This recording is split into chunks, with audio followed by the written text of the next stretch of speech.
C'est l'heure de votre matinale, mesdames et messieurs. C'est un plaisir de vous savoir déjà aussi nombreux à prendre le rendez-vous de cette belle balade matinale en votre compagnie. Je vous dis bonjour. Bonjour également à vous, Jennifer Sativi. Bonjour, Roch. Aurélien Akouainou, vous avez sauté le Esmeralda aujourd'hui. Oh oui, je vous en prie.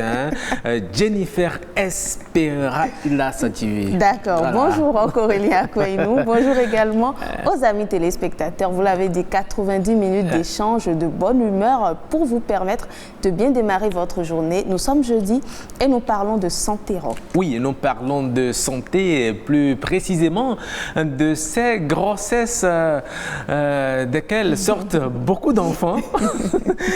Autrefois, nous étions habitués à des grossesses gémellaires, desquelles naissent 2 enfants. Plus tard, c'est des triplés. Et par la suite, on a commencé à compter des grossesses, 4, 5, voire 6 enfants. Et récemment, on en a enregistré 9. Une femme qui, en un seul geste, met au monde 9 enfants. La question préoccupe très sérieusement. Vraiment, hein, ce qui est sûr, c'est une grande question. Et justement, on va s'intéresser aux risques que cela peut représenter et pour la femme et pour les enfants. Donc, qu'est-ce que ça peut avoir comme impact sur la santé et aussi à quoi s'expose cette femme et ses enfants? Ah oui, c'est important de le savoir. Est-ce que ces enfants sont effectivement des enfants normaux comme tout autre enfant? Eh bien, on se pose la question, quel est le regard social que l'on porte sur ces enfants?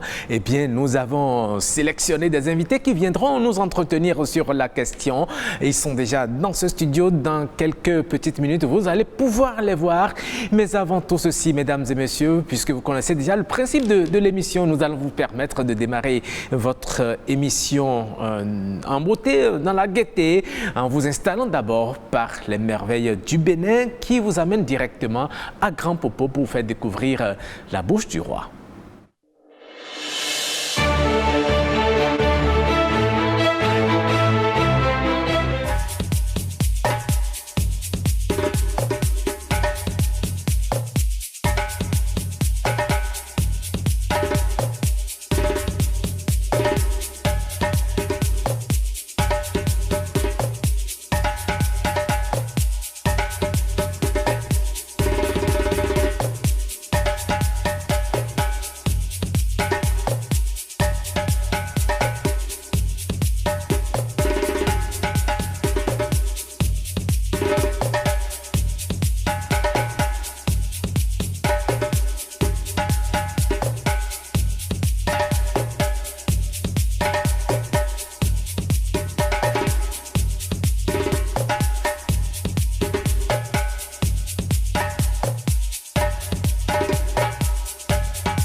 Et voilà, vous avez pu découvrir ces merveilles de la cité de Grand Popo. Exactement, cette très belle ville de Grand Popo que j'aime particulièrement et que vous aimez aussi sans doute. Oui, moi j'aime particulièrement Grand Popo parce que lorsque vous allez surtout au niveau de la bouche du roi, très beau spectacle. Vous allez vous reposer. Oui. Il y a de bel air qui circule, vous y allez avec votre natte. Vous devriez y aller, Roch. Oui, on en avait parlé ici. Oui, j'y suis allé. Ah d'accord, vous n'avez plus fait le point téléspectateur comme prévu. C'est juste justement pourquoi je suis en train de décrire ce que j'ai vécu là-bas.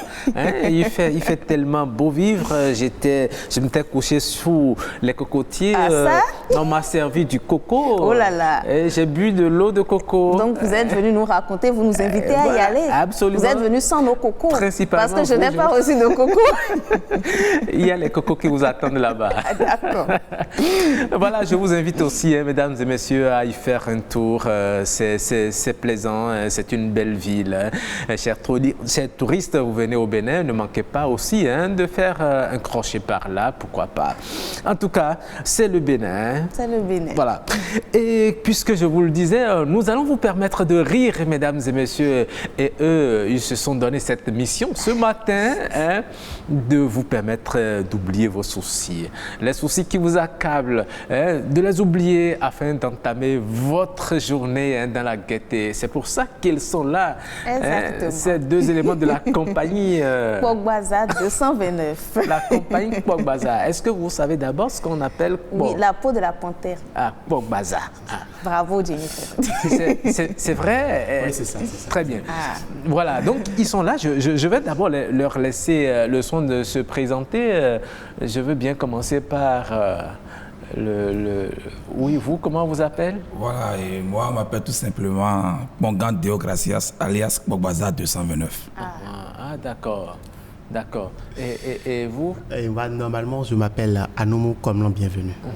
Mais il s'est fait que mon nom de famille est en train de dire quelque chose, quoi. Anoumou. Littéralement, en fond, ça fait bois saoulé. Anoumou. Donc, depuis un certain temps, je me suis dit qu'il va falloir que j'arrête de mentir.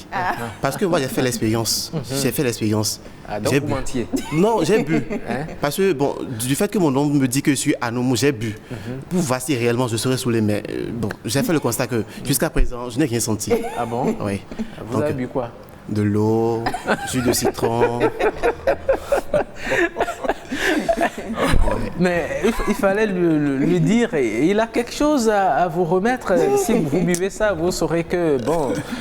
C'est vrai que, bon, je le vois, je le côtoie, mais j'ai peur de ces recettes. D'accord, très bien. Et vous êtes ensemble, vous êtes venus nous offrir un beau spectacle sur ce plateau. Oui. Oui, vous avez le crachoir. Bon, vous voyez, habituellement, il y a beaucoup de personnes qui disent que les femmes, bon, elles sont matérialistes, elles aiment l'argent, bon, elles aiment l'argent et autres. Mais moi, personnellement... Il y a une femme sur ce plateau. Justement, c'est pour ça que je suis très bien, voilà. Je ne suis pas dedans. J'ai fait tout possible de m'asseoir à côté d'elle, quoi. J'attends la fin pour voir. Personnellement, moi, j'adore les femmes. Moi, j'aime les femmes. La seule chose que moi, je déplore chez elles, c'est quoi? Le fait qu'elles nous font des surprises désagréables. Je ne sais pas si vous êtes déjà confronté à ça. L'autre fois, moi, j'ai amené ma copine dans un bar, histoire de la faire plaisir. Bon, on est en train de boire sur notre 4e ou 7e casier de billets. Voilà, on était là. Bon, quand elle me disait, bon, chérie, tu vois... Là, vous avez menti. Hein. Non, je ne mens pas. Là, elle me dit, chérie, tu vois, je sens un peu le vertige. Elle dit, tu sens le vertige, il n'y a pas de souci. Les toilettes sont de l'autre côté, tu peux te débarbouiller. Elle est partie. Quelques minutes après, c'est une autre fille qui est venue s'asseoir à côté de moi. Je lui dis, hé, demoiselle, je suis venue avec ma copine Yabo. Elle est vraiment méchante, s'il vous plaît, levez-vous. Elle me dit, non, bienvenue, arrête, c'est moi Yabo. Elle dit, mais non, c'est pas Yabo, je reconnais ma copine Yabo.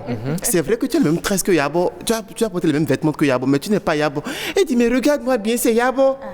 C'est après quelques minutes que j'ai su que c'est vrai que c'était Yabo. Mais quand elle était partie se débarbouiller, elle est partie avec une partie de sa beauté. Ah, d'accord.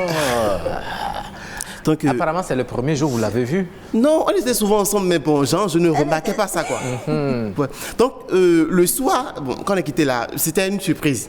Vraiment désagréable que moi j'ai pris ça. Le soir, on est encore reparti, bon, toujours dans l'histoire de la mettre dans la joie, quoi. Vous ne vous êtes pas découragé pour Non, autant. pas du tout, voilà. Un peu comme vous. Donc, on est reparti le soir, on est Vous là. l'aimez, oui. Je l'aime, évidemment. D'accord. Malgré ces surprises. Voilà. Elle me dit, bébé, bon, tu vois, j'ai envie de nager un peu. Je dis, Envie de faire quoi? de nager. Elle dit, moi, je suis Dadia. Je ne suis pas habitué à l'eau. Elle me dit, non, t'inquiète, moi, je sais nager. Elle dit, d'accord, il n'y a pas de souci. Il y avait une piscine. Il y avait une piscine dans le bar. Ouais. Donc, je dis, tu peux partir te faire plaisir. Hein. Elle est partie. Elle s'est mise en maillot de bain. Elle a fait son plongeon. Elle est partie. Quelques minutes après, je ne vois plus de ses mouvements. Je vois seulement sa tête planer sur l'eau. Oh. La tête de moi, ma copine planer sur l'eau. 1 minute, 2 minutes, 3 minutes, 4 minutes, elle ne bougeait plus. De là, moi, j'ai eu peur. Directement, j'ai interpellé le maître nageur. Je lui ai dit, maître nageur, s'il vous plaît, sauvez ma copine. C'est la fille des gens, elle n'a que 12 ans, s'il vous plaît, aidez-la. 12 ans? C'est pas lui le maître nageur. Non, c'est pas lui. là. Ah, et c'est là que le maître nageur s'est dépêché avec son équipe. Ils ont fait le plongeon, c'est là que je vois le maître nageur qui soulève la tête de ma copine comme ceci. Que Dieu n'ose que ça se passe sur la fille de quelqu'un. Et en tout cas, Mané. La tête de moi, ma copine, Oui. sa perruque. Et c'est en ce moment que je vois ma copine de l'autre côté qui me fait bébé, t'inquiète-tu là. Donc en réalité, c'était la perruque qui a. Qui était restée sur l'eau, qui planait sur l'eau. Si j'étais cardiaque. Franchement, en tout cas. Il va faire mieux. Je vais. D'accord. Mais vous savez, effectivement, c'est ce que vous dites est pertinent. Des fois, vous voyez des femmes sur moto. Elles sont sur les îles, et puis Voilà, c'est le ça vent me qui surprise. soulève Moi, la perruque. j'aime pas. Il y a une technique pour éviter ça. Bon, c'est une femme. Vont capter ça d'ici. Bon, elle peut me dire ça en même temps. Non, vous ne comprendriez pas, de toute façon. C'est le secret des femmes. Alors, Pogbaza. Oui, Oui. En fait, il y en a si le français qui est dans le D'accord. mais peut-être fille est soudée, mais est soudée, ouais. Il y a c'est le français qui est. Mais ouais, j'ai là, elle dit d'une chose, mais fille. Et ça m'a beaucoup énervé. Au fait, il y a une somme comme là. Il s'appelle comme là. Il y a somme ici. Bon, mais il y a mis des feux, mais. Il y a feu, mais bon, il y a le beau quartier de feu, mais bon. Mais il y a un game dans l'hiver. Mais on a 54. 54. 54, mon attends, t'es qu'avec boy. 50 les gars, mais le podcast de quelqu'un quoi. Donc, faut pas checker quelqu'un dans l'idée. Mais c'est quoi, t'es qu'à voir 54 de bah. Automani. Bon, 55. 55. 55, mais les hommes, chef, mais là, c'est d'autres types quoi. Bon, chef, on va gosser allié na allié con. La zone c'est na yé, ben na allié yo. Nous na nous tombe d'être yo. Et bon, tu es en doro. Et on va dans embouteillage, on va se profiter. Mini règle les fini. Chef, on sait quoi point bah. Alors 56. Chef, on l'a quoi goudou. Bon, mais le autre bon, en tant que jeune frère. Mais d'être d'un chef, le chef on dit t'es meilleur. Tomé né mais on parle mi montiner. Mi a tiouya. Il doit le réprimer. Mais est-il limite un chef au René? Chef au bon, feu au bon, mais big pound. Là, nous tombons. Mais chef au quoi, bah, elle a moins 2. Elle a quand même 53. Donc, mais le pot est roulé là, il va me dire, oh, et pour le gars, et quand c'est 53, elle se fait quoi? Bah, le pot est roulé, il se le plier. Alors, 52. Donc, on va mort, on tombe en rôle, mais il y a des. Et mais on tourne bien l'école, on dit tout le monde dit, et on a bien numéro 13 ans. Et bon, mais on va 0. Et d'affaires, on bouille. Donc, il y a des faits, donc, nous attimo, mais elle est là, bon, je m'y donne. Mais quand on me file, on l'oblige, on file des médias, et il y a eu une histoire, mais bon, dis donc. Moi, la solution, quand tu as mis confié, nous n'avons pas de temps, tu as mis confié. Et pour les nations en ligue, donc on va l'obliger à avoir le dépôt retrait. C'est ça. Dépôt retrait. Et oui, le chodo va finir confié. Ah bon? En fait, aller au niveau de quoi? On s'est fort d'aller au Gio. Moto, c'est que nous quand nous à lui d'avoir de quoi? Bon, on a le retrait dans la faute. Vous comprenez? J'en ai le retrait le quoi? Donc, on le retrait. C'est ça, tu as dépôt. Retrait. C'est-à-dire, on le retrait, ben, au final. Bon, on est vraiment le dépôt. Quelqu'un de vous m'a dit, vous. Non, le retrait. Donc, difficilement, des ingos de la finance, ils donnent mieux. Sincèrement. Franchement, je te souhaite du courage. Parce que, vous savez, effectivement, c'est comme ça, les vieilles mères, quand même, traverser la voie. Bon, en tout cas, nous vous disons merci. Vous allez partir dans votre loge et nous revenir vers la fin de cette émission. On est ensemble pour votre second passage. En tout cas, ça nous a permis de rigoler un peu ce matin. J'espère que vous avez aussi aimé et que tout à l'heure, en sortant de chez vous, vous n'allez pas faire dépôt, retrait. En tout cas, cette affaire-là. Vous avez eu à faire ça aussi, non, une fois? Bon, je crois que tout le monde le fait. En fait, Moi, je vais te pour le 13. C'est sûr, même après CP. Mais c'est pas très conseillé. Hein, si vous voulez traverser là-bas, vous traversez, et puis le véhicule ou la moto venant sait que bon, il y a un piéton qui traverse et va ralentir. En faisant dépôt, retrait. Je ne dirai jamais. Voilà. Et voilà, merci beaucoup. Merci.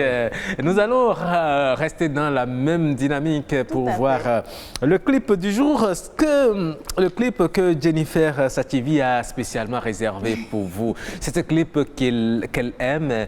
Elle n'a pas voulu que je voie le clip. Elle m'a dit, c'est une surprise que je veux te faire. Alors, chers téléspectateurs, je suis comme vous. C'est pour vous faire danser, surtout. Ah, pour me faire danser. Oui. Bon, d'accord. Donc, tout comme vous, nous allons découvrir le clip du jour.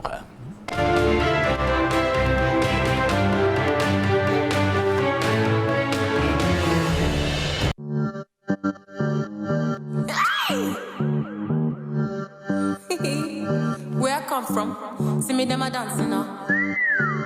Young feelings. Corbin dancing now. Dancing now. See me dancing now. Dancing now. To the left, dancing now. Aye. To the right, dancing now. See my money dancing now. Dancing now, yeah, dance, dance, dance. Aye, aye, aye. Aqua ba ba ba ba ba ba ba ba ba. Aye, aye, aye. Aqua ba ba ba ba ba ba ba ba ba. See me dancing now. See me dancing now. See me dancing now. Corbin, see me dance, dance, dance. See me dance my disco. All the guys and they dance calypso. Over there they do the conto. We the bum bum bum like Cisco. Dancing now, dancing now, dancing now. Ay ay ay, dancing now, dance, dance, dance. Ay ay ay, aqua ba ba ba ba ba ba ba ba ba. Ay ay ay, aqua ba ba ba ba ba ba ba ba ba. See me dancing now. Et c'était là, Yemi Alade dans un tout nouveau clip. Oui, la surprise, je l'aime et j'ai beaucoup dansé dans ce studio. Malheureusement, vous n'avez pas vu. Le clip va revenir à la fin. À la fin de cette émission. Et comme ça, vous allez voir comment j'ai eu à danser tout à l'heure. Franchement, je transpire là. Oui, mais vous n'avez pas dansé. Bon, vous qui avez voulu. Regardez, vous notez. Ah bon? À la fin, on va faire la chorégraphie. J'ai eu combien? 18 sur 20. Oh, merci beaucoup. Et voilà, mesdames et messieurs, c'est comme ça se passe ici, les matins, dans la bonne ambiance. Et c'est également dans la bonne ambiance que nous allons faire ce débat. Vous posez aussi la question, comment se fait-il qu'une femme, en un seul geste, une seule grossesse, elle peut faire 9 enfants? Dis donc, comment ça peut se passer? Vous vous posez la question certainement. Eh bien, nous allons faire le débat dans « Et si on en parlait ?»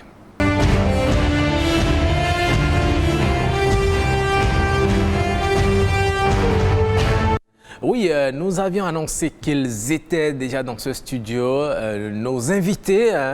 Jennifer, je vais vous laisser le soin de les présenter. Exactement, à nos téléspectateurs. Ils sont déjà installés sur le plateau. Donc, grossesse à enfants multiples, quel risque pour la santé? Nous recevons pour vous un gynécologue, Monsieur Romain Koussi-Wede. Bonjour. Bonjour. Merci d'avoir accepté notre invitation. Merci, Alors, vous êtes face à une sage-femme, Madame Suzanne Lokossou. Bonjour également. Bonjour, madame. Et merci d'avoir accepté notre invitation. Vous aurez certainement beaucoup de choses à nous dire. Ah oui, beaucoup de choses. D'abord en tant que femme, ensuite en tant que sage-femme. Tout à fait. Nous aurons également un pédiatre au téléphone, Monsieur Roméo Dabolino. Ah oui, vous savez, les pédiatres, ce sont eux qui s'occupent de la santé des enfants, la santé des enfants, la santé des bébés. Ce sont eux. Est-ce qu'il est facile de s'occuper de ces enfants? Quelles sont, en tout cas, les questions lui sont réservées. Je voudrais déjà commencer par la femme sur ce plateau. C'est pas vous, hein? Non, pas moi, l'invité. Oui, notre invitée, puisqu'elle est femme, et que c'est la femme qui porte la grossesse. Je l'ai dit, on était habitué à des grossesses gémellaires et quand la femme met au monde 2 enfants, on considère ça comme on l'entourait d'un mystère. Après, on a commencé à avoir des triplés et jusqu'à aujourd'hui, on est passé à 9. Beaucoup se sont posé la question de savoir si entre-temps, la femme est devenue comme un lapin ou non, je ne sais pas. Alors, certainement pas. comment expliquez-vous tout ça? Bon, elle n'est pas devenue comme un lapin. C'est une réalité de la vie. Ça peut arriver. Ça peut arriver. Ça n'arrive pas toujours, mais ça peut arriver. Déjà porter une grossesse, une seule, c'est-à-dire un seul fœtus qui se développe dans l'utérus, c'est déjà un problème. Quand ça devient 2, 3, 4, jusqu'à 9, là, c'est vraiment un problème. C'est difficile à la femme de pouvoir maîtriser ses enfants là, dans son utérus jusqu'à terme. Donc, c'est vraiment un phénomène et c'est difficile. C'est un phénomène très difficile. Très difficile à supporter. À supporter, comme vous le dites. La difficulté à quel niveau concrètement? Parce que est-ce que c'est au niveau physiologique qu'il y a le problème ou bien c'est à quel niveau? La difficulté au niveau physiologique, au niveau social aussi. Parce que la femme qui a plusieurs fœtus qui se développent dans son utérus, cette femme doit pouvoir bien manger pour pouvoir les nourrir. Parce qu'après tout, c'est elle qui nourrit ses femmes, ses enfants. Donc, elle est exposée à des cas d'anémie. Parce qu'elle doit pouvoir manger beaucoup, avoir beaucoup de calories pour pouvoir élever ses enfants-là depuis son utérus. Donc, ça fait que des fois, par l'exercice de son organisme, il y a le cœur qui travaille beaucoup en ce moment-là. Ah, d'accord. Le cœur travaille beaucoup. Donc, le battement du cœur s'accélère et ça peut entraîner aussi une hypertension chez la femme. Elle peut développer une hypertension. Donc, il y a beaucoup de risques qu'elle court en ce moment-là. Donc, les risques sont nombreux. Les risques sont nombreux. Docteur, déjà, qu'est-ce qui peut causer cela? Est-ce que c'est un phénomène naturel? Roch l'a dit, un défi de la science à Dieu. Est-ce une prouesse de la médecine? Est-ce que les femmes peuvent faire des portées? Autant de questions qu'on s'est posées en début de cette émission. Merci. Je remercie les téléspectateurs d'abord. Et puis, le problème qui est posé, les risques pour la maman. Il va... Quelle peut être la cause déjà de ce phénomène, aller jusqu'à 9 enfants? Naturellement, est-ce que naturellement, une femme, un œuf, je ne sais pas, comment on peut se retrouver avec une grossesse à 9 enfants? Bon, il va falloir faire d'abord quelques préambules pour rassurer nos soeurs, nos mères et nos mamans, pour ne pas les faire paniquer. Mais il est important aussi de connaître les risques. Comme l'a précisé Madame la sage-femme, c'est pour mieux savoir là où consulter, comment suivre ces grossesses, leur évolution, pour maîtriser l'évolution de la grossesse. Donc, c'est pas citer les risques pour les faire paniquer. Je les rassure d'abord. D'accord. Okay. L'important de votre émission est que si elles connaissent que ces risques existent, et elles sauront le niveau où suivre la grossesse multiple, on va leur préciser tout à l'heure. D'accord. Bon, ok. Revenons à votre question. Oui. Et les grossesses gémellaires sont à 2%, et sont à 2% des grossesses. Donc c'est un phénomène un peu rare, même si c'est naturel. Ok, même quand c'est 9 enfants, on dit que ce sont des grossesses gémellaires. Non, quand c'est on dit grossesse gémellaire, à partir du reste, on dit le triple, grossesse triple. Jusqu'à 9 ça qui même? donne à des triplés. Grossesse de 9 fœtus, ça, c'est une grossesse nonuple qui donne qui donnent 9 nonuplés. Ok, 9 nonuplés. Qui donnent des nonuplés. Ok, des nonuplés, oui. Ah, voilà. Donc okay. on saura que c'est 9 des nonuplés. Okay. Donc la même raison que les jumeaux, c'est bien cela. C'est des jumeaux, comme c'est grossesse multiple ou bien multifétale. Donc il y a plusieurs déjà. Donc c'est le nom.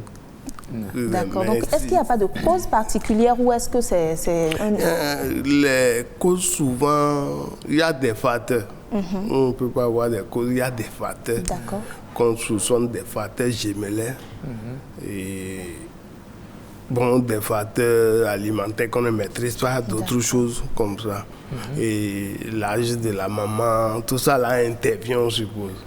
Mais actuellement, avec l'évolution de la science, c'est devenu, nous ne dirons pas un défi lancé à Dieu, mais c'est les prouesses de la science médicale. Okay. En attendant de parler de prouesse de la science médicale, vous avez évoqué des questions alimentaires, vous avez évoqué des aspects relatifs à l'âge.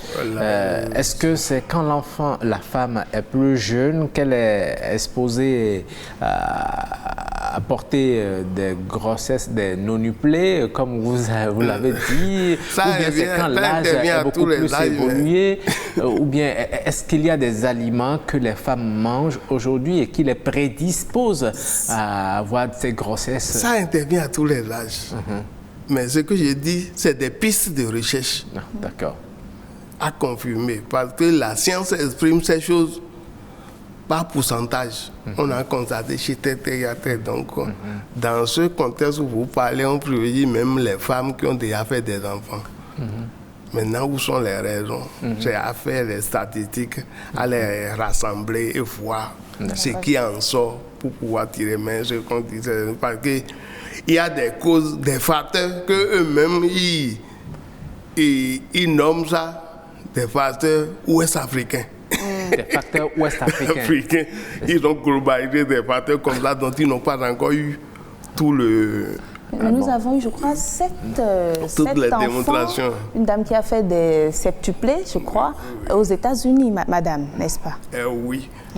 Mais ils sont en train de rechercher les causes, mais chez eux, ils seront directs en disant que les causes, c'est dû à la procréation maternelle assistée et à des stimulations ovariennes. Quand on peut vouloir stimuler l'ovaire pour avoir un enfant et avoir plusieurs.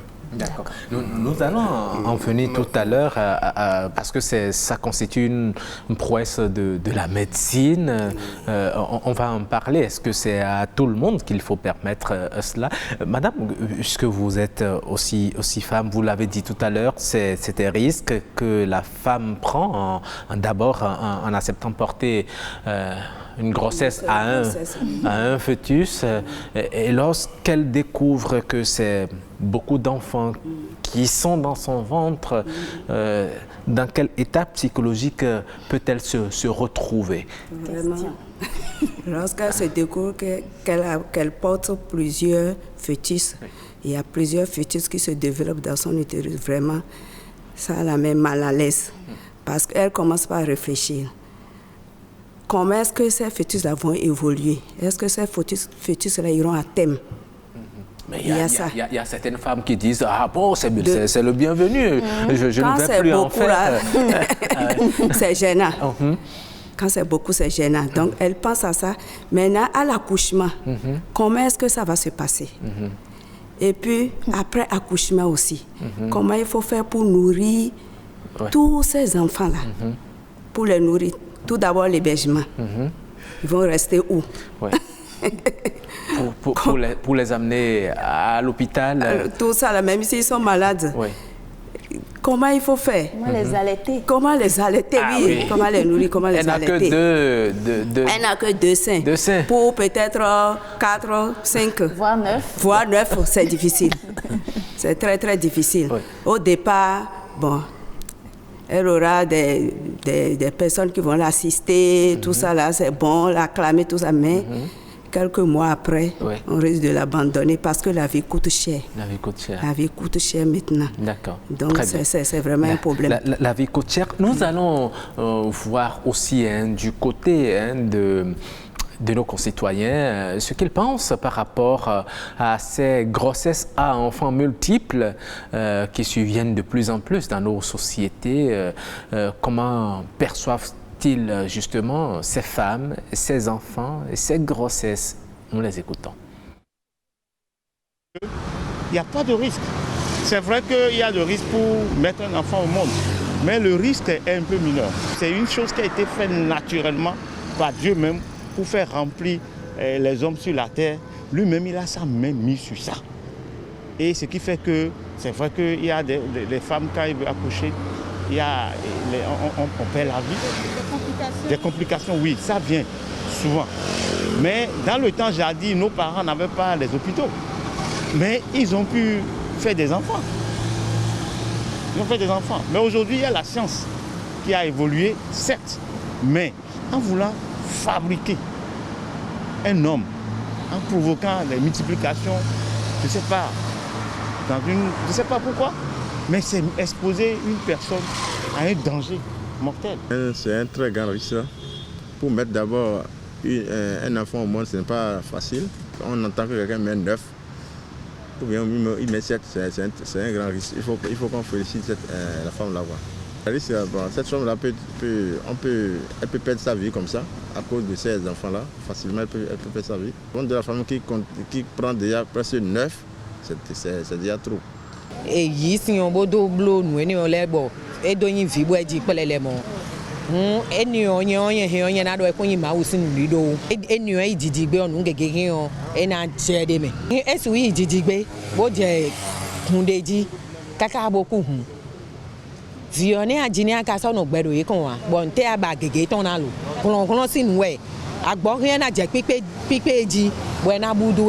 déjà, même avec un enfant, c'est déjà un risque. 2 enfants, le risque augmente. Donc, au fur et à mesure que le nombre d'enfants évolue, le risque aussi, à mon avis, augmente. Déjà, 9, à mon avis, je ne sais pas si c'est naturel ou si c'est assisté. Mais si c'est assisté, j'aurais... Bon, 9, à mon avis, c'est un peu... Le nombre est quand même un peu élevé. Elle va souffrir, ça c'est clair. C'est clair, à moins qu'elle prenne des médicaments qui peut-être réduisent la douleur. Ma recommandation serait simplement, si effectivement c'est assisté, de réduire au maximum le nombre, simplement. Et on a entendu beaucoup de choses, hein, docteur. Oui. Oui, votre réaction par rapport à ce que vous avez entendu. Il faut dire que les statistiques ne sont pas à 100%. La science exprime toujours ces choses par pourcentage. Donc toutes les femmes porteuses de grossesse multiples ne feront pas de risques. Mais l'essentiel est de savoir qu'il y a des risques. Mais dès qu'on les découvre, on saura les maîtriser. Par les prouesses de la science aussi. Mais je dis que bon, il n'y a pas de... On saurait les limiter. Mais je crois que le cas qui est arrivé serait l'installation dans un pays des techniques de fécondation in vitro qui est à ses débuts, qui n'a pas encore été maîtrisé. C'est les interprétations que je donne en tant que médecin. Sinon, selon les règles, l'objectif au final est de sauver les femmes qui vont accoucher. C'est de sauver les femmes, c'est de réduire le décès maternel. Pour cela même, la science qui évolue comme ça a prévu limiter le nombre d'embryons à injecter. Et là, vous parlez de la procréation médicalement assistée. Ça, la PMA. Ces règles a limité le nombre.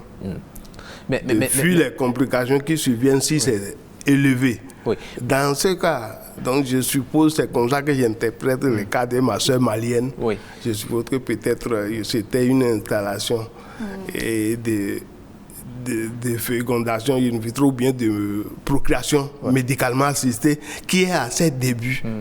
et qui n'est pas encore maîtrisé. Sinon, permettre effectivement de lui faire prendre des risques. Mais c'est vrai que c'est un risque qu'elle a pris et nous l'encourageons vraiment, nous la soutenons parce qu'il faut avoir du courage pour pouvoir vivre ce qu'elle a vécu là. Mais vous faites de l'échographie. L'échographie aussi a-t-elle été défaillante à ce niveau? Il paraît que c'est 7 qu'ils ont sorti et c'est au moment de sortir le placenta qu'ils se sont rendus compte qu'il y avait encore 2 dedans et finalement ils ont sorti. Nous faisons l'échographie. Même si c'est déjà 3 fœtus, et la confusion commence à naître, l'incertitude. Même pour un seul enfant, l'erreur de l'échographie à lui-même est de 17%. D'un échographiste à l'autre est de 35%. Si moi je fais, je ne vais pas trouver la même chose. Même si je fais maintenant et qu'on me dit de reprendre, je reprends, je vais faire erreur. À plus forte raison, si c'est à partir de 3, 4, on mélange la projection des images de la tête ou de l'autre avec ceci, les pieds de ceci. Donc on veut prendre comme repère le cœur. On va voir un cœur, 2 cœurs, 3 cœurs, ça fait fluider donc.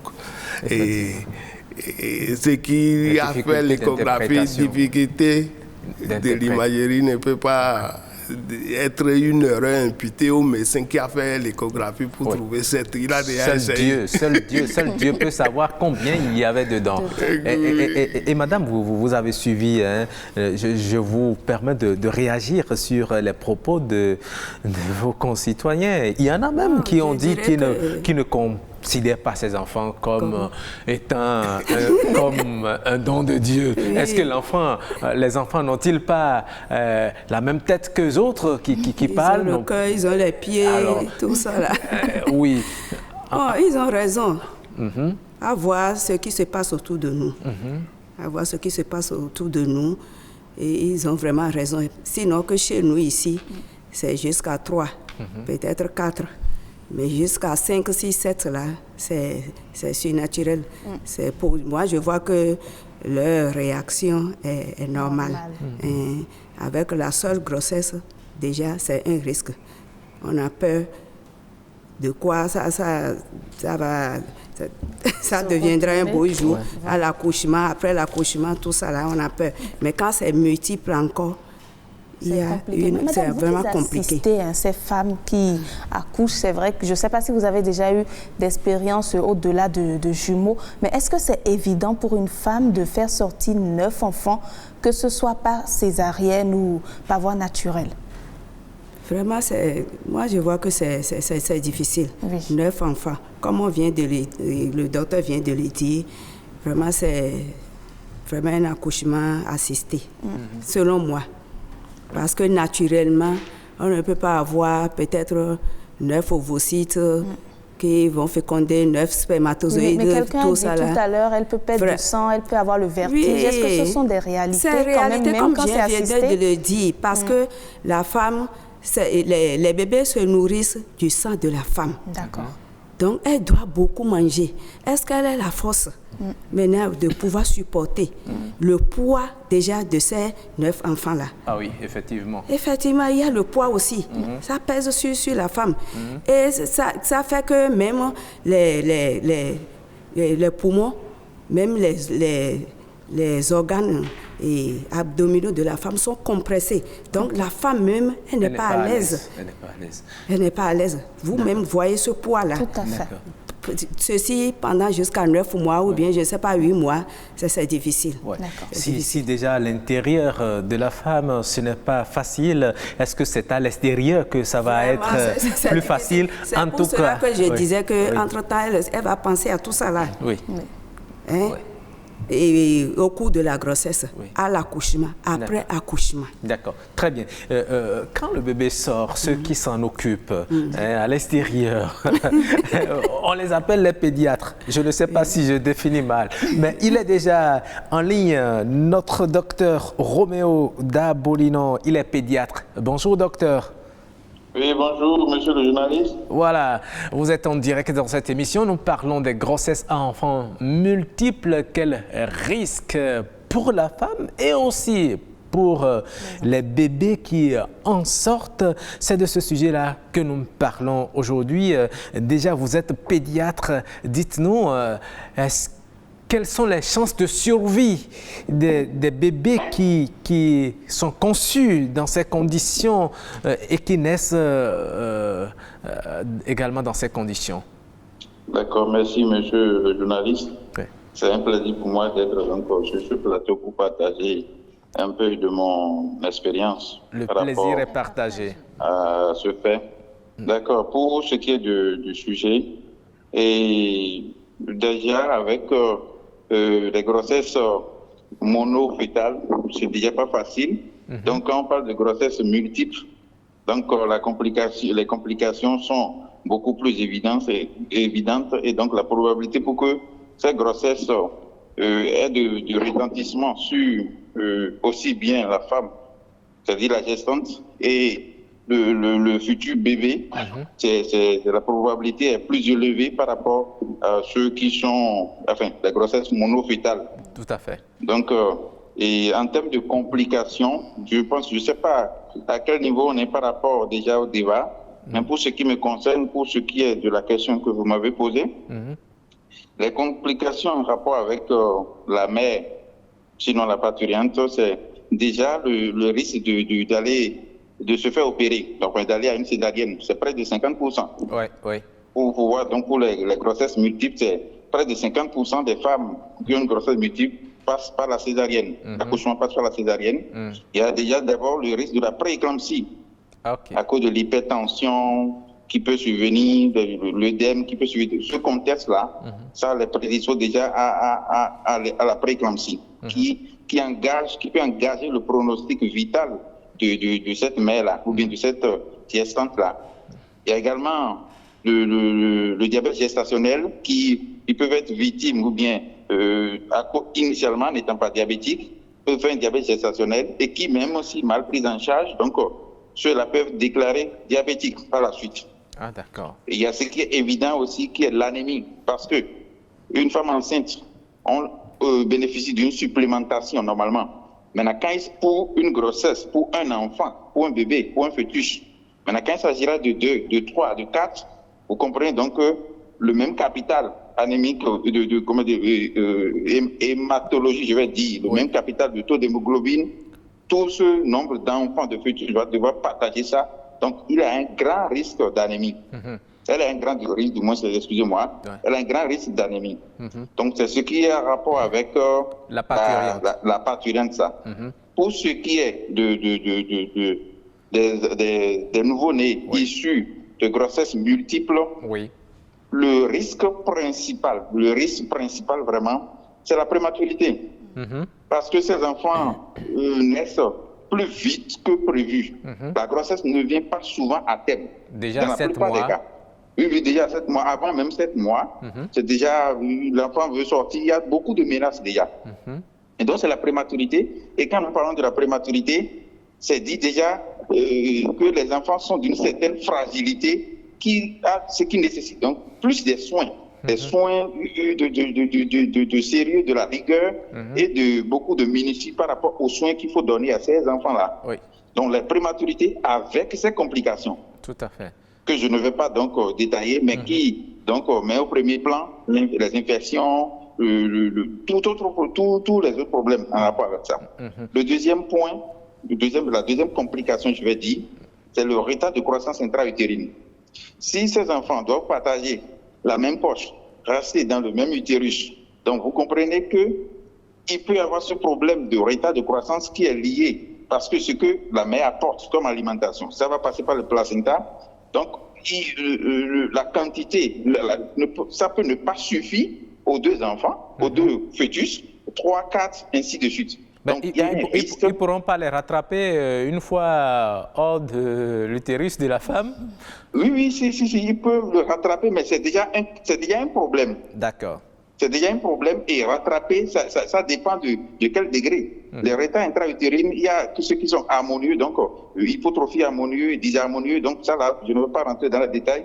Et là, la prise en charge peut traîner et ça dépend de la compliance aussi de la parturiente là pour pouvoir comprendre les conseils que le médecin donne, le pédiatre donne, afin qu'on puisse réussir. Et ça prend le temps. Ça peut aller jusqu'à 2 ans pour pouvoir reprendre totalement et reprendre la courbe normale d'un enfant normal. D'accord. Très bien. Donc, il y a ce volet-là aussi. Voilà. Donc, docteur, vous allez nous clarifier cette situation. Il y a beaucoup de personnes, vous savez, nous sommes en Afrique et nous avons même entendu tout à l'heure dans une Vox Populi que nous avons réalisée, certaines personnes dire que ces enfants qui naissent par la procréation médicalement assistée ne sont pas comparés aux autres enfants normaux. Est-ce que vous pensez que quelque part ils ont raison? Est-ce que ces enfants nés d'une seule grossesse, mais qui sont nombreux là, dans ces conditions-là, est-ce qu'ils ont un déficit par rapport aux autres? Ôtez-nous du doute pour que nous comprenions. Bon, la science évolue de façon continue, hein, donc il y a une non-continuité. Mais pour ce que je sais juste là, et en dehors du processus par lequel la grossesse est survenue, en dehors de ça, et si on occultait les complications liées aux grossesses multiples, il devrait pas, il n'y a pas de problème, il n'y a pas de comparaison, il n'y a pas de déficit ou d'anomalie en termes enfin pour ce qui est des enfants issus de grossesses multiples et l'autre non. Donc comme je parlais des complications, les complications sont nombreuses. Et ces enfants issus de grossesses multiples sont plus exposés à ces complications. Les enfants issus de grossesses monofétales peuvent avoir les mêmes complications, mais ces derniers sont plus exposés. Donc la probabilité pour que ces complications viennent chez ces derniers, c'est plus élevé. Mais lorsqu'on en prend grand soin... ça ne devrait pas poser problème normalement. Voilà. Ça ne devrait pas poser problème. Donc maintenant, vous ne m'avez pas laissé terminer pour les complications, mais bon, je suppose que... Oui, c'est une question de temps et c'est pourquoi je vous permets d'aller sur l'essentiel. D'accord. D'accord. Je vais juste citer les autres complications sans pour autant détailler. Donc, il y a aussi l'anémie qui guette ces enfants-là. Il y a le problème de syndrome de transfusé, surtout quand il s'agit des grossesses où les enfants sont identiques, vivent dans le même chorion, etc. Il y a les malformations cardiaques qui peuvent survenir aussi chez ces enfants-là qui sont très fréquents.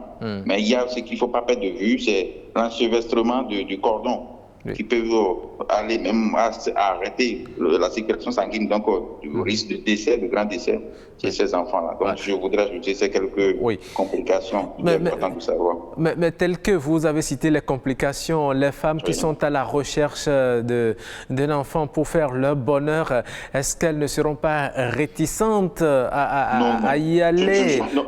Qu'est-ce que vous avez à leur dire pour les rassurer, docteur? Exactement. Je pense que ils devront pas, elles ne doivent pas s'alarmer. Il n'y a pas du tout. C'est tout ça d'ailleurs que nous sommes là. C'est pour ça que les pédiatres sont là. La seule chose qu'une femme ayant la chance de porter plusieurs, parce que c'est une chance, je vais dire, c'est une grâce.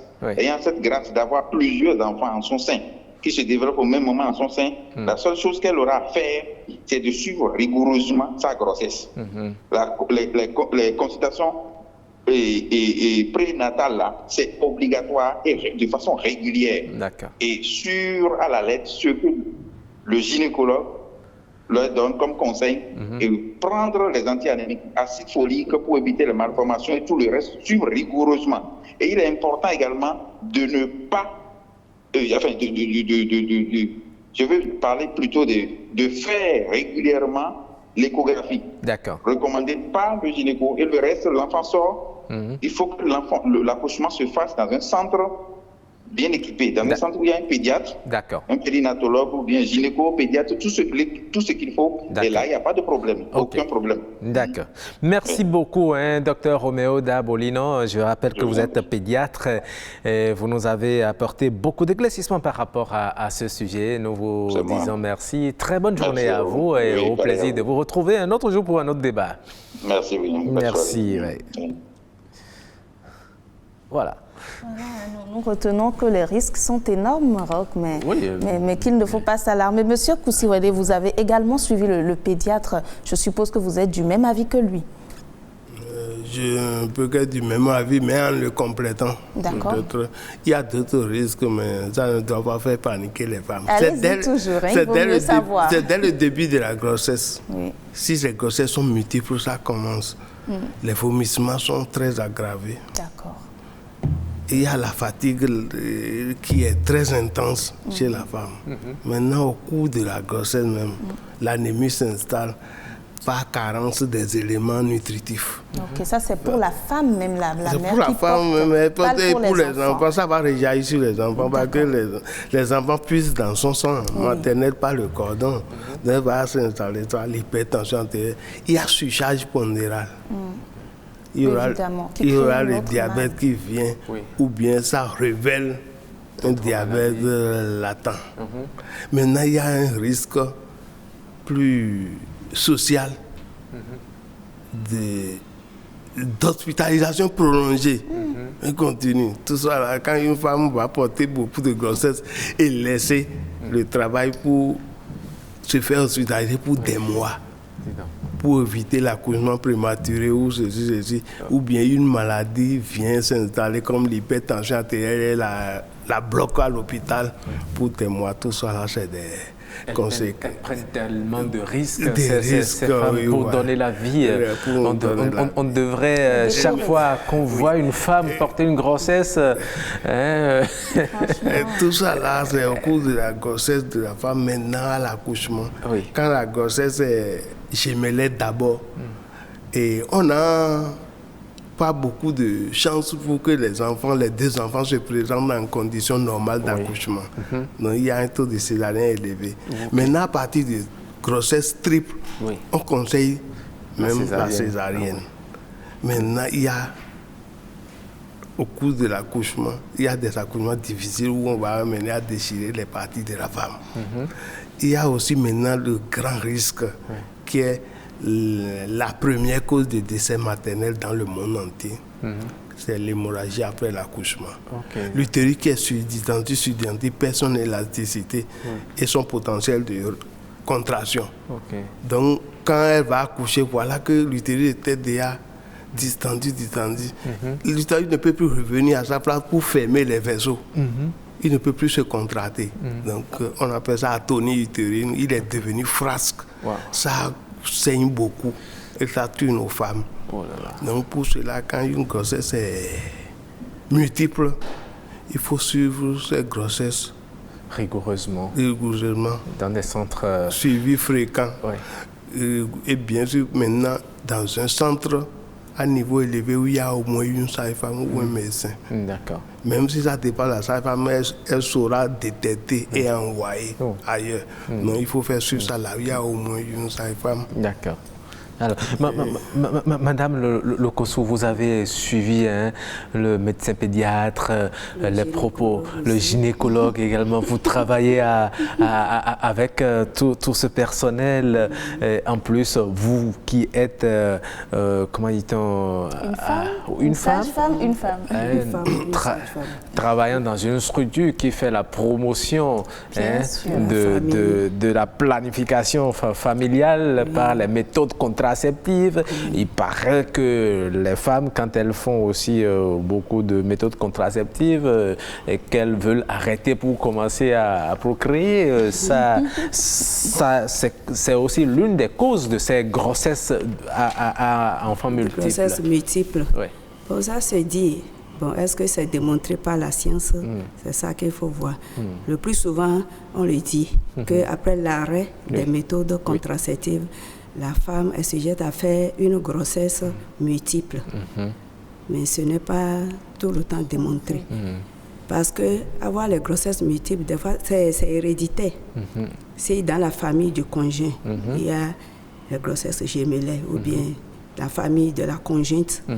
Donc, c'est fort probable que cette femme-là ait des grossesses multiples. Donc, ça se dit, on dit qu'après l'arrêt, à l'arrêt des méthodes contraceptives, mais ce n'est pas démontré. Ce n'est pas démontré. Mais vous qui travaillez dans un centre comme ça, vous n'avez pas reçu des femmes qui ont vécu... Qui après, on n'a pas reçu, qui après l'arrêt des méthodes de grossesse multiples.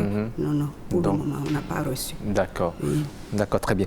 Nous allons rapidement lire, puisque les téléspectateurs participent également. Il y a une téléspectatrice qui nous a envoyé un message via notre canal. Elle dit ceci, c'est depuis la France, Madame Guézo-Éponine. Elle dit je pense que dans la majorité des cas, à partir des triplés, c'est des grossesses suite aux inséminations artificielles ou traitements médicamenteux. Les spécialistes peuvent nous éclairer davantage sur la question. C'est bien possible que ça peut constituer un danger pour la future maman et les bébés, d'où le suivi rapproché et permanent. Sur cette question aussi, qu'un spécialiste en parle car il est mieux habilité à nous répondre correctement. Enfin, ces enfants sont-ils des enfants normaux, c'est-à-dire handicapés? Il se pose également la question, ou plus fragiles au point de vue santé? C'est des questions qu'elle se pose aussi, que vous allez répondre, auxquelles vous allez répondre tout à l'heure. Elle dit, je ne sais pas trop, je dirais que c'est une grâce, une bénédiction à mon avis, et courage pour ses parents, justement. Et puis la dernière question, si c'est une grossesse naturelle, donc par suite à un traitement, bien évidemment, on ne peut pas faire grand-chose, mais dans le cas contraire, c'est à discuter avec les futurs parents pour qu'ils pèsent le pour et le contre avant la décision finale de faire ou pas autant de bébés une fois. C'est-à-dire, est-ce qu'il faut permettre à toutes les femmes, parce que X femme n'arrive pas à concevoir, elle veut aller à la procréation médicalement assistée, alors qu'elle n'a pas assez de moyens pour pouvoir supporter le nombre d'enfants que cela va générer dans son utérus.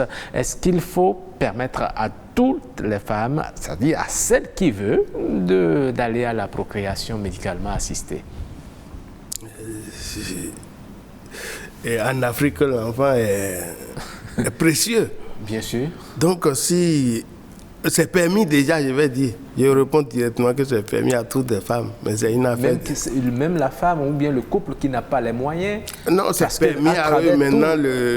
À travers tout ce que nous avons entendu. Le reste, c'est les moyens. Oui. Donc, c'est permis à tout le monde, à toute femme qui cherche, mais il reste le problème des moyens. C'est ça. Sauf aussi. C'est le problème des moyens qui se pose. Si une générosité peut les aider, nous-mêmes, on le souhaite.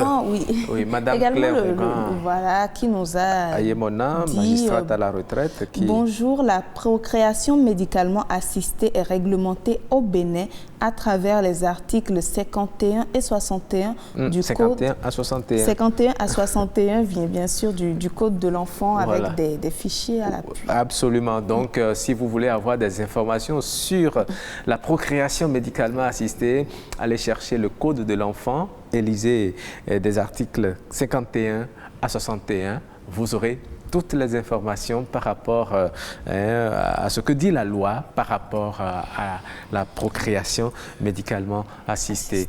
Et puisque nous tendons déjà vers la fin de ce débat, Madame, nous allons vous êtes, je dis toujours, vous êtes femme, le travail que vous faites de donner vie est si précieux que l'on ne peut traiter avec légèreté la femme.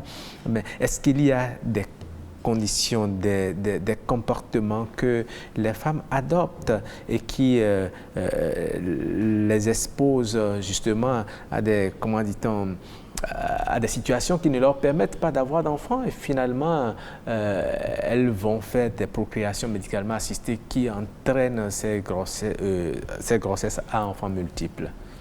Il y a les risques d'infections sexuellement transmissibles.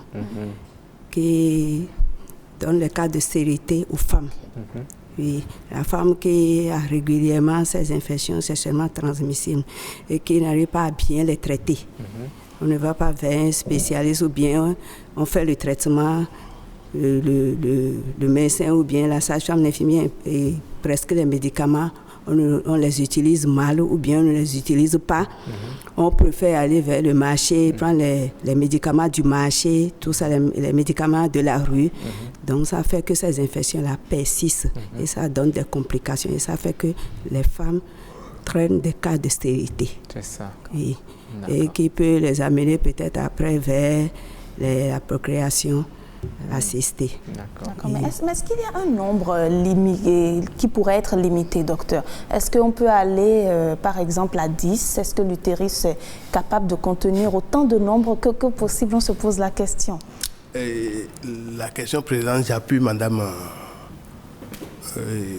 Lokossou. Oui. Je ne sais pas si ça fera débat d'un autre sujet à la télé, parce que ce qui manque au Bénin, c'est le bilan systématique de la santé génitale chez les jeunes filles. D'accord. Le bilan systématique de la santé génitale oui. Chez les jeunes filles. Chez les jeunes filles. Ce n'est pas rentré encore dans nos habitudes d'abord. Ah bon? Il y a ce problème. À partir de quel âge elle doit faire ce bilan-là? Et c'est grave. C'est grave, d'autant que les causes qui conduisent à l'infertilité, qui fait recours à la procréation médicale assistée, les causes qui conduisent à ça, c'est que chez la femme, les infections évoluent à bas bruit. Vous voyez l'importance du sujet, je ne sais pas qui vous allez inviter. Chez la femme, les infections évoluent à bas bruit. On va vous inviter, la femme ne sent rien. Sur le plateau, si c'est chez l'homme, il va uriner là, il danse à la toilette ou avant d'uriner, ça brûle, bon, tout ça, ou bien c'est le lait qui sort et gâte le caleçon, tout ça. Mais chez la femme, parfois, ça reste là, à évoluer. À détruire. Donc, il faut faire un bilan systématique chaque année chez nos jeunes filles. D'accord, on a eu de procréer. Voilà, nous sommes à la fin. Donc, pour cela, ça va faire. Maintenant, votre question est savoir la procréation maternelle est médicalement assistée à ces règles où on limite ça à 3. Okay. Donc, je suppose qu'il y a des incidents. Ces choses-là. Maintenant, on peut stimuler l'ovaire chez une femme pour vouloir obtenir une grossesse. Et accidentellement, beaucoup d'ovules seront présents et seront fécondés. Là, c'est des cas exceptionnels, mais si c'est pour faire une procréation maternelle, une fécondation in vitro, c'est limité à 3. Merci beaucoup, docteur. Merci beaucoup, docteur. C'est très gentil à vous d'être passé dans cette émission. Je rappelle que vous êtes docteur Romain Koussi-Ouedé. Vous êtes médecin gynécologue obstétricien, c'est ça? Gynécologue obstétricien. Voilà, merci d'être passé. Merci également à Madame Suzanne Lokossou, elle est sage-femme. Merci beaucoup. Et vous travaillez à l'ABPF. Merci à Dr Roméo Da Bolino, il est pédiatre, il était au téléphone tout à l'heure. Merci à vous aussi qui nous avez écrit et qui avez participé à cette émission. Le débat se poursuit. Nous allons raccompagner nos émissions par cette pause. Bienvenue au Bénin. Paysage verdoyant, relief multiforme, faune et parc naturel, plages ensoleillées, cité balnéaire ultra moderne, rythme au corps, rite au cœur, vestiges et reliques d'une histoire séculaire, brave peuple, biens et personnes sécurisées. Le Bénin, terre de culture et de riches traditions, vous offre de grands moments de découverte et d'évasion. Venez visiter mon beau pays, le Bénin. Il vous surprendra. Bénin, miroir de l'Afrique.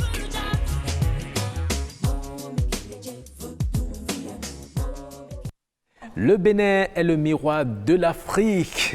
Oui, venez vous y mirer. C'est ce que j'ai bien envie de compléter. Il n'y a pas de problème. Venez vous y mirer. Absolument. Merci à Angélique Guillaume la diva.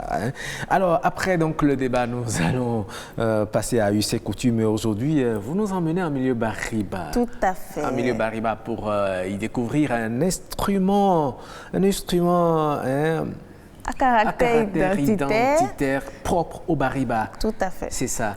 Et qu'on appelle comment? Essayez d'abord. C'est le kankangui. Le kankangui. J'espère que je prononce bien. Bon, moi je ne sais pas ce que c'est, mais on va voir, on va écouter et mieux comprendre en quoi c'est un instrument à caractère identitaire en milieu Bariba.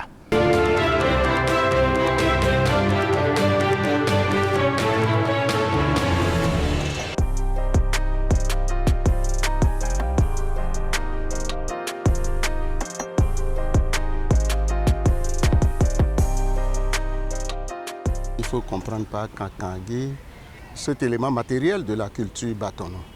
Cet élément matériel qui est une tige, disons, d'environ 2 mètres, constituée, c'est-à-dire dont l'élément de construction est le cuivre. Le cuivre que nous voyons les gens souffler pendant des événements à la fois, disons, festifs, à la fois également douloureux dans, disons, la communauté Batono.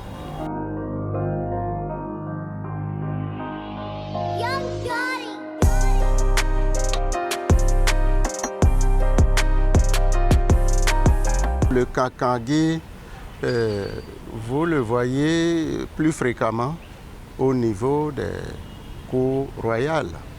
Au niveau des cours royales, d'aucuns parlent de musique, mais si ce que le Kankangi véhicule est de la musique, c'est alors la musique sacrée. Parce que sous le Kankangi, il y a beaucoup de messages qui sont véhiculés. Il y a beaucoup de messages, il y a le Kankangi, par exemple, c'est un instrument d'expression, de classification, de statut, disons. Lorsque vous écoutez le Kankangi, il y a les panégyriques que vous écoutez là. À travers ce qu'on peut appeler chanson, vous allez comprendre de qui on est en train de parler.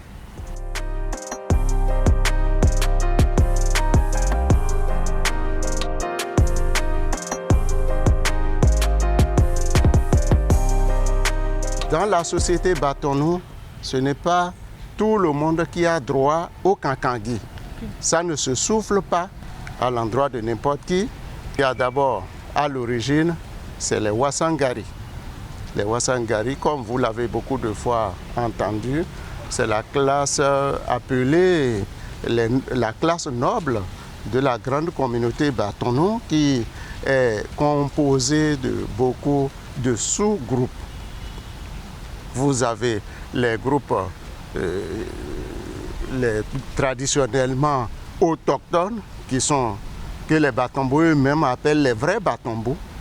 Il y a eux, ils ne réclament pas le Kankangi et évitent même le Kankangi. Le Wasangari, lui, étant de la classe reconnue noble, c'est lui qui a droit au Kankangi. Seulement en priorité, quand ça veut se faire, c'est à l'endroit d'abord de ceux qui ont un statut reconnu, le roi, comme on le dit, ceux qui sont sur la peau.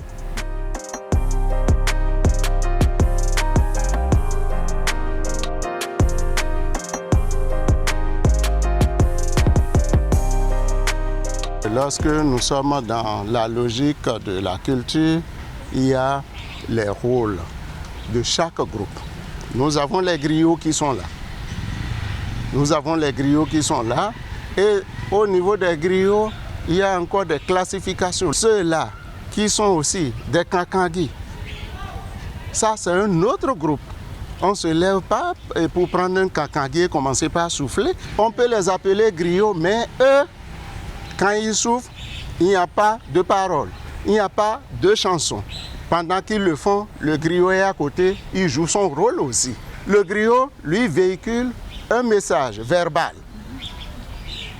Ou, par exemple, il peut parler des hauts faits du sujet, les hauts faits de ses parents, les hauts faits de ses grands-parents. Un griot, à travers son message, c'est un homme de la morale.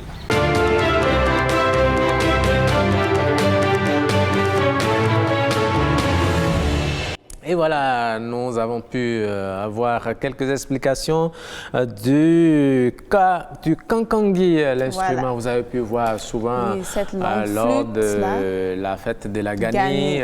Vous les voyez souffler dedans. Tout à fait. Pam, pom, pam, pom. Voilà. Exactement. Il n'y a pas gagné sans Kankangui, impossible. Le Kankangui. Et aujourd'hui, nous venons d'avoir un peu plus d'explications. Hein. Nous ne sommes plus aussi analphabètes, tout à aussi fait, profanes. sur la question. Sur la question. Si demain nous voyons ça, nous pouvons en dire quelque chose. Quelque chose, c'est déjà ça. Juste, même si nous retenons le nom, dire Kankangui, c'est déjà tout quelque simplement. chose. Merci. Donc, alors après eu ces coutumes, hein, nous allons directement en milieu Wama. Oui, en milieu Wama, pour retrouver une dame que vous aimez très bien. Nous l'avons reçue ici il y a un peu longtemps, mais elle est revenue. Vous allez la découvrir. Elle est de l'aide culturelle Wama. Elle vient nous parler d'un prénom africain.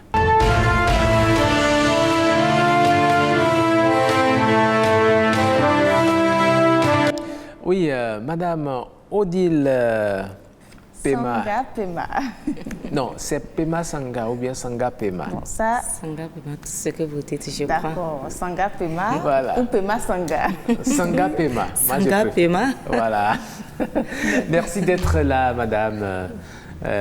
Voilà, vous êtes venue nous parler encore d'un prénom de l'aide culturelle Wama, et c'est un prénom qui s'écrit aussi de façon particulière. Le prénom Yo.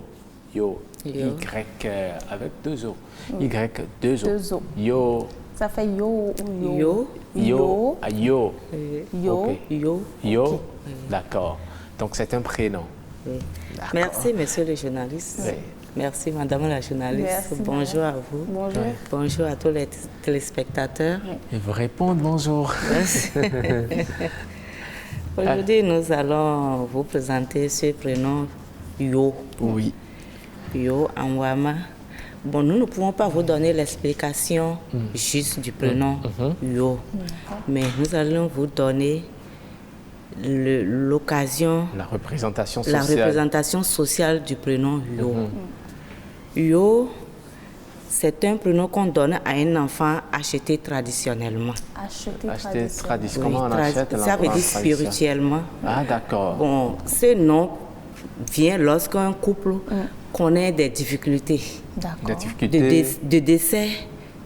De décès de leur enfant. Ils font des enfants. Ils font des enfants, les enfants décèdent, les enfants ne restent pas. Donc les enfants meurent, mais le couple décide d'aller consulter les divinités. Donc après consultation, on leur dit, bon, il faut aller dans une famille d'accueil qui pourra acheter votre enfant. Mais ce n'est pas que cet achat se fait physiquement pour qu'ils donnent de l'argent et prennent leur enfant, non. C'est qu'ils vont là, ils vont rencontrer le chef de famille qui s'occupe peut-être de leur fétiche, du fétiche de la famille d'accueil. Donc, arrivé là-bas, ils posent le problème et ils passent à leur rituel. Donc, cette nouvelle famille d'accueil les reçoit, il prend l'enfant et il fait des rituels, des trucs spirituels et il attribue le nom de Yo à cet enfant. D'accord. Donc, quand l'enfant vient dans sa famille d'accueil, oui. Eh bien, pour l'appeler, c'est Yo. C'est Yo qu'on l'appelle. On lui change de nom. Mais, mais des fois, quand l'enfant naît aussi, l'enfant tombe malade. L'enfant tombe sérieusement. En tout cas, l'enfant a des handicaps. En tout cas, l'enfant vit des difficultés.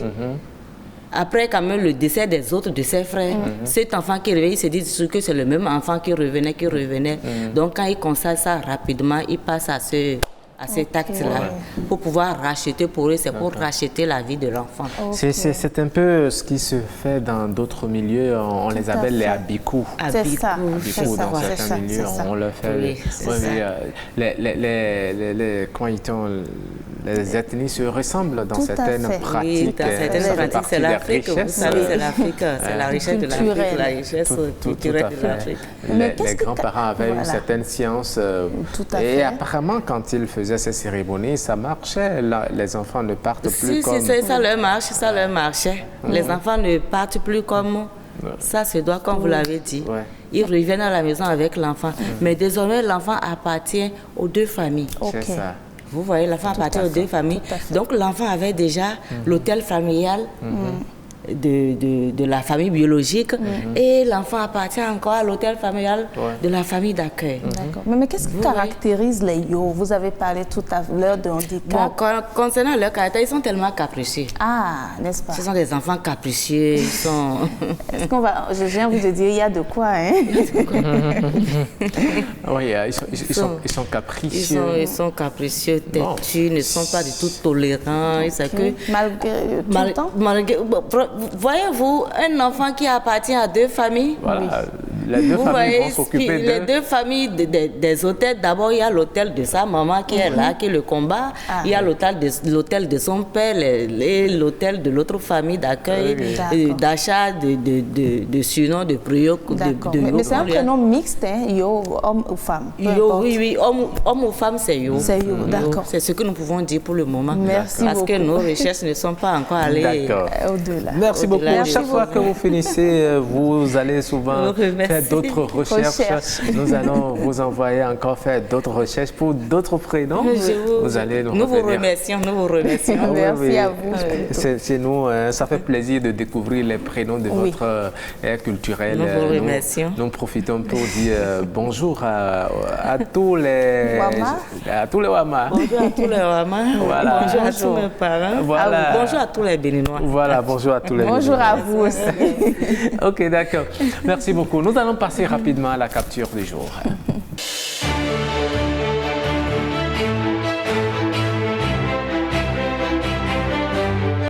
La capture du jour aujourd'hui, c'est une image que nous allons voir.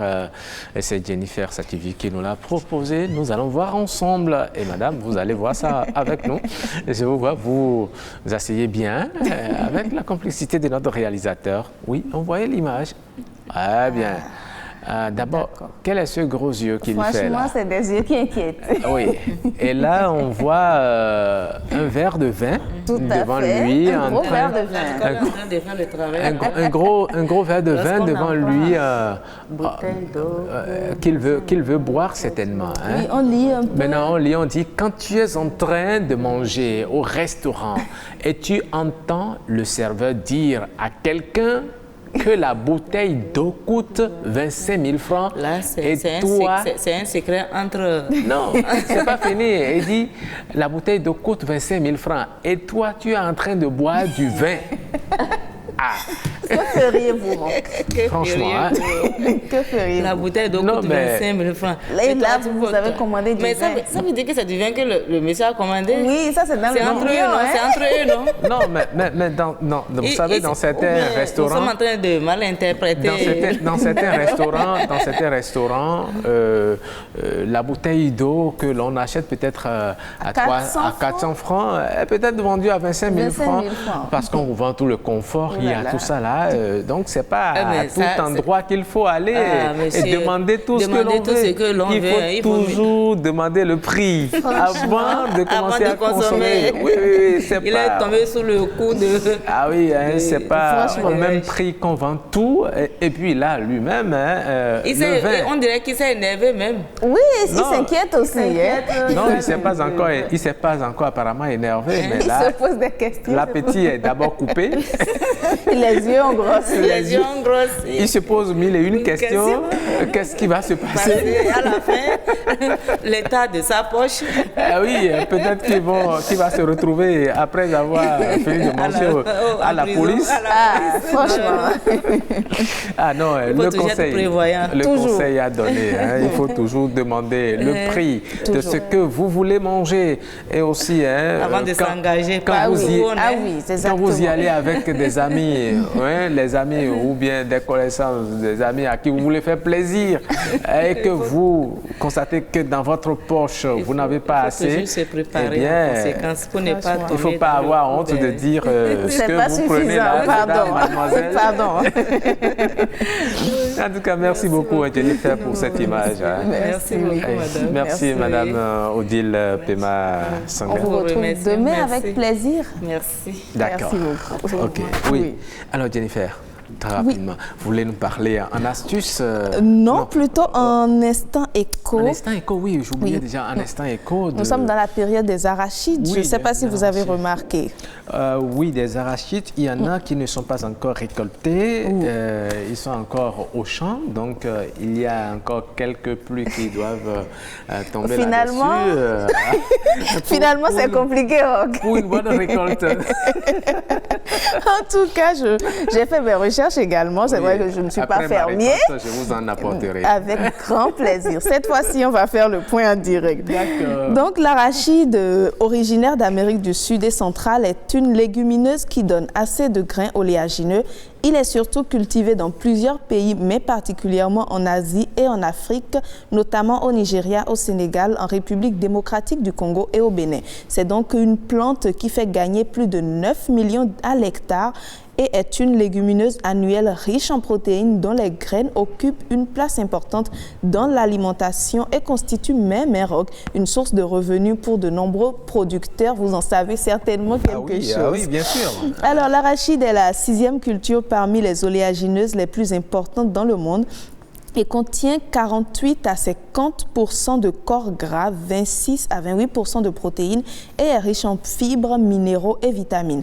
L'arachide est cultivé sur 26,4 millions d'hectares à l'échelle mondiale avec une production totale de 37,1 millions de tonnes métriques et une productivité moyenne de 1,4 tonnes à l'hectare. Alors, la période idéale de plantation, vous en savez certainement quelque chose, je continue, se situe entre avril et juillet. J'espère que j'ai raison. Oui, vous avez raison. D'accord. Alors, mais avec un système d'irrigation performant, il est possible de réaliser la culture sur toute l'année en semant 2 à 3 graines par poquet, 1,5 cm de profondeur. L'arachide est surtout cultivé dans les zones tropicales et sud-tropicales. Alors, l'arachide est produite dans toutes les communes du Bénin, à l'exception de Cotonou ou de Semekpodji et des Agégués. La production annuelle de l'arachide au Bénin change et ne progresse pas d'une manière définie dans la mesure où elle est fonction des aléas climatiques de la situation du marché intérieur. Alors, elle oscille entre 50 000 et 115 000 tonnes depuis les 10 dernières années. Les superficies évoluent également avec la production et varient entre 80 000 et 100 000 hectares. Les rendements demeurent faibles, variant de 600 à 800 kg à l'hectare. Le taux de croissance annuel fait ressortir une croissance moyenne annuelle de 0,7% pour la superficie, de 0,6% pour les rendements et de 1,3% pour la production pour la période de 1980 à 1922. 92. En réalité, 22% seulement des variations de rendement sont attribuables à l'effet de tendance. Voilà. Merci beaucoup pour toutes ces informations. Comme vous l'avez dit, la grande difficulté des producteurs, c'est la maîtrise de l'eau. Tout à fait. Lorsque vous êtes quelque part où vous avez une terre bien irriguée ou bien vous avez de l'eau, puis vous pouvez arroser, vous pouvez produire de l'arachide toute l'année. Même à Cotonou. Même à Cotonou. Voilà. Vous pouvez, même chez vous à la maison, même chez vous à la maison, vous avez un petit espace, vous pouvez acheter du terreau. D'accord. Et puis vous aménagez, vous arrosez comme votre sport matinal et puis vous mettez votre arachide au bout de Merci beaucoup. d'un mois et demi seulement, vous pouvez commencer à récolter, tout simplement. Merci beaucoup. Merci Jennifer pour avoir partagé avec nous ces informations. Ils sont de retour. Oui. Ils sont de retour. Dépôt retrait. Ça, c'est pas bon, hein? Pas du tout, hein? Dépôt retrait. Quand il parlait de dépôt retrait tout à l'heure, je pensais que c'était de l'argent. Transfert d'argent. Il voulait me donner de l'argent, c'est ce que je pensais. Malheureusement, non. Mais il dit dépôt retrait. Rappelle-moi le nom de la compagnie déjà. Oui, c'est compagnie Pogbazat 229. Pogbazat 229. Bon, Nicolas, quoi? Et les Coréens, bon, là-bas. Le ton dion. Mais à moi, minuto français, le président. Un président non jamais. Et un conflit aillé. Président. Mais à un moment donné, tu peux parler un peu français, non? Bon, et quand j'avais pris par ici précédemment, oui. Et je vous faisais comprenable. Oui, vas-y seulement, on comprend. Comprenable que, voilà, que j'avais pas suivant, voilà. Oui. Quand tu dis voilà. Donc, dès l'école au Boéo, on va fliner à taille Bomier. Et c'est un parent d'élève qui cherchait vraiment la réponse dans ma bouche. Ah, ça? Vécu une histoire donc de quoi. Il dit demain. Et puis, le papa voulait taper forcément le vieux, quoi. C'est son enfant? C'est son enfant. Donc pourquoi? Voilà. Vieux de en fait, ancien programme si le malheur est plan. Donc, tonton le soukako y a sommet péritant, mais donc, vieux ancien programme si nous minons clonda y des clones de Timor. Minons Lola. Kemi, Momo, Kadi Wamiolo, Tado, Dioyame. Dio de Midem, non blonner on aimait. Et Mamadou Bileta, livre Mamadou Bileta, comme on dit. On livre même la mode d'ailleurs, et qu'on mit l'ennemi. Que elle donne les mêmes, nous n'en tirons. Et non, il l'a. Bon, puis on a eu pas. Afin de dire ça. Bon, et tu dis, so, et elle serait sort. Bon, t'es on a eu tort. On viole nos frères, tout dans ces nous comment. Madou Bileta a regardé. Et maintenant, si c'était bon, nous n'avons pas eu des minutes. En fait, des gens qui ont et on a bon la tweeté. Bon la tweeté. C'est compliqué. C'est grave, tout mais. Bon, quand c'est beau. Alors, bah, c'est grave, en fait, il y a des mecs quoi. Mais le mélange comme ça. Fituelo, mais c'est double bien normal, c'est vrai que bédion. Oui, il y a 2000 en fait, le malou c'est livre même que et le et non il finit par bien on bobo, le non mo té on est to. Malou bien ta bien mikadi. Boy mo bon tu es on bo kan wéyi yo. Et qu'on bobo doré mando. En fait, tu dis invité mon filé. Nous tiens dans un cambio animateur qui n'avait pas modo. Et on do, abi bon cambio. Je saurais. En fait, ils sont qui ont on a réponse à ça. Tu étais, ma aussi Bileta, les millions de Bon, ce qui est sur le A, c'est le A. Oui. Le T devient le TO. Oui. Et il faut lire le tout ensemble. Il faut lire ATT. Merci beaucoup. Cet enfant, il n'est plus un enfant. En tout cas, sinon... Les téléspectateurs qui comprennent ont bien compris de quoi l'enfant parlait. Voilà. Il savait très bien. Il ne voulait pas prononcer le mot. Merci beaucoup. Merci d'être passé. Voilà. À monsieur Amounou aussi. Oui, à nous, voilà, c'est ça. Bon, il y a des choses qui se sont passées dans l'ancien temps. Avec vous aussi? Non, bon, pas avec moi. Dans la Bible. Et moi, personnellement, je me suis dit que c'est sûr que c'est seulement dans la Bible que ça peut se passer. Quoi, par exemple? Oui, bon... il ne faut pas blasphémer. Non, je ne blasphème pas. D'accord. Prenons par exemple Ésaïe chapitre 4, verset 1, qui dit qu'il y aura un moment où cette femme... Oui, c'est vraiment dans la Bible. C'est vraiment dans la Bible. Ça peut se passer. Voilà. Quoi? Qu'il y aura un moment où cette femme demandera à un homme qui sera leurs épouses, quoi. Que bon, eux-mêmes, ils vont tout prendre en charge. Et que c'est seulement signer le nom de famille de l'homme. Mais moi, je suis en train de me dire que, bon, voilà, si au moins cette partie de la Bible peut se réaliser sur moi, bon, ce sera un peu fascinant pour moi. La Bible parlait des derniers temps. Il y a des cas, hein. Il y a des cas qui existent. Vous voulez avoir cette femme? Non, moi, je ne dis pas ça. Seulement que, bon, cette prophétie peut se passer sur moi, peut-être. Non. C'est un prophète qui l'a dit. Isaïe, vous voyez un peu? C'est ça. Bon. Non, vous êtes vivant, non? Oui. Je suis vivant. Donc, ne perdez pas espoir. Ça peut se passer à tout moment. ça peut venir. Et comme ça, vous allez gérer après. D'accord. Merci beaucoup. Parce qu'il faut savoir gérer. Hein. Oui, il va gérer. Merci beaucoup. On va rapidement retrouver, puisque nous tendons déjà vers la fin de cette émission, le clip. Toujours. Ce clip de Yemi Alade, il est sorti il y a quelques jours seulement. C'est pourquoi Jennifer nous le propose. Et puis vous avez promis danser, hein? On va essayer de danser un peu. Dansina. Dansina, c'est ça, nous voyons déjà. Vous voyez, comment on danse ça déjà? Faut bouger. Dansina. See me dancing now. Dancing now. To the left, dancing now. Aye. To the right, dancing now.